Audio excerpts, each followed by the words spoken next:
Assalamualaikum warahmatullahi wabarakatuh. Alhamdulillahirabbil alamin. Wassalatu wassalamu ala asrofil anbiya'il wal mursalin wa ala alihi wa sahbihi ajmain. Yang saya hormati Bapak Guru Dewan Juri, pada kesempatan yang berbahagia ini, marilah kita berucap alhamdulillah seraya bersyukur kepada Allah Subhanahu wa taala atas segala nikmat yang senantiasa diberikan, mulai dari nikmat sehat hingga nikmat berupa kemudahan menuntut ilmu. Sholawat serta salam tidak lupa kita panjatkan kepada Rasul junjungan umat Nabi Muhammad sallallahu alaihi wasallam. Semoga dengan rajinnya bersolawat kita akan mendapatkan pertolongan beliau di hari akhir nanti. Bapak, Ibu serta teman-teman yang berbahagia, pada momentum yang mulia ini, izinkan saya menyampaikan pidato bertema menuntut ilmu. Apakah menuntut ilmu itu wajib? Jawabannya benar. Menuntut ilmu adalah kewajiban bagi tiap-tiap muslim, baik itu muslim laki-laki maupun muslim perempuan. Nabi Muhammad sallallahu alaihi wasallam bersabda, "Thalabul ilmi faridatan ala kulli muslimin wa muslimatin." Yang memiliki arti mencari ilmu adalah wajib bagi setiap muslim, laki-laki maupun perempuan. Hadis riwayat Ibnu Abil Bar. Dari hadis ini kita tahu bahwa menuntut ilmu itu diwajibkan bagi setiap muslim. Namun kita juga harus ikhlas dalam menuntut ilmu, agar ilmu yang kita pelajari dapat bermanfaat dengan baik. Kita juga akan mendapatkan pahala dari menuntut ilmu. Lalu bagaimana cara menuntut ilmu? Seperti yang tercantum dalam surah Al-Alaq ayat 1-3 yang berbunyi, Iqra bismi rabbikal ladzi khalaq, khalaqal insana min 'alaq, Iqra wa rabbukal akram. Artinya, bacalah dengan menyebut nama Tuhanmu yang menciptakan. Dia telah menciptakan manusia dari segumpal darah. Bacalah, dan Tuhanmu lah yang Maha Pemurah. Dari ayat tersebut kita dapat menangkap pesan bahwa belajar utamanya ialah membaca, dan membaca. Membaca di sini bukan sekedar membaca, melainkan juga menelaah sekaligus memikirkan apa yang kita baca. Entah itu tentang manfaat, akibat, kebaikan-kebaikan yang bisa diamalkan hingga hikmah yang bisa dipetik.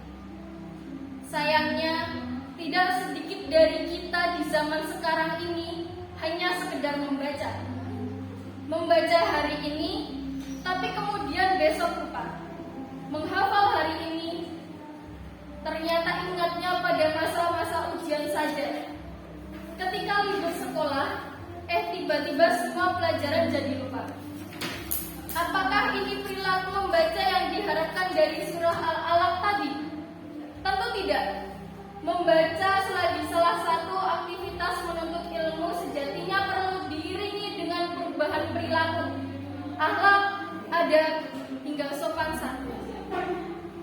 Jika ada perubahan terutama dari dalam diri, itu artinya ilmunya langsung diterapkan. Toh kalau kita hanya membaca dan bacaan tersebut tidak diterapkan atau diamalkan, maka sama saja seperti pohon yang tumbuh namun tak berbuah. Apa artinya? Artinya yaitu manfaat yang amat sedikit. Jangankan untuk orang lain, untuk diri kita sendiri saja terlupa. Hal selanjutnya yang bisa kita lakukan agar senantiasa menjadi insan yang suka menuntut ilmu adalah belajar dengan cara mengulang. Ya, segala hal yang baru itu tidak bisa semerta-merta langsung diingat.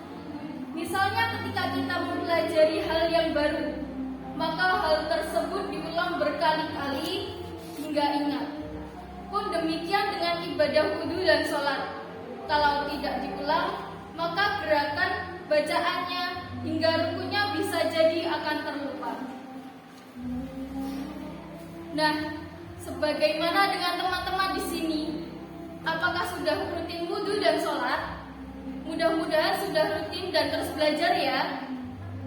Bapak Ibu guru yang dirahmati oleh Allah, cara selanjutnya supaya kita bisa senantiasa belajar dan menuntut ilmu ialah dengan cara membaca tanda-tanda. Kok membaca lagi ya? Iya, membaca adalah kunci. Bukan sekedar membaca. Bukan sekedar membaca buku, melainkan juga membaca alias tadabbur alam. Melihat alam ciptaan Allah, mengaguminya, serta memetik nilai-nilai kebaikan dari apa saja yang Allah ciptakan. Dari burung-burung yang terbang, kita bisa belajar tentang impian. Dari para sebut pekerja, kita bisa mempelajari tentang kerja keras. Dari tumbuhan, kita bisa mempelajari tentang ilmu sains. Saat belajar, kita sertai dengan syukur. Maka di saat itu pula, insya Allah ilmu kita akan makin bertambah dan tetap menjadi pribadi yang rendah hati. Bapak Ibu yang dirahmati Allah, menuntut ilmu adalah kewajiban bagi setiap muslim. Tidak mengenal umur, jenis kelamin, dan juga tidak mengenal jabatan. Mari kita senantiasa tetap semangat menuntut ilmu dan belajar hal-hal kebaikan. Demikianlah pidato yang bisa saya sampaikan pada kesempatan ini. Mohon maaf jika ada kesalahan kata maupun penyampaian saya. Semoga pidato yang saya sampaikan dapat bermanfaat. Amin. Wassalam.